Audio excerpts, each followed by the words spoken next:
All right, good morning, good morning, good morning. What a great day. Hey, you are with the special ed professor, literally talking about words and vocabulary. And I can remember back in the day when I was got my degree, came back to Colorado to be a teacher, but Colorado had stupid rules, right? The rule was in order to be a teacher, now at this point I was going to be a PE teacher, I had to pass 100-word spelling test.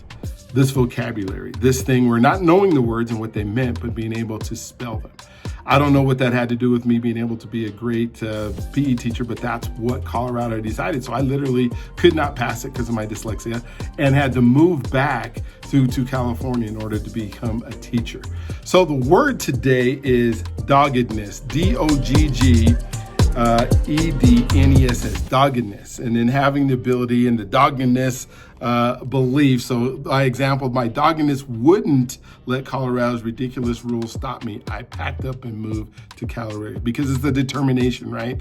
It's grit, it is tenacity, all words that we could use, but today we're just using doggedness, and that dogged experience that you should have in order to do it. So use that word today. I have this doggedness spirit. I am not gonna let the things that are happening right now hold me back, stop me from getting to where I need to be.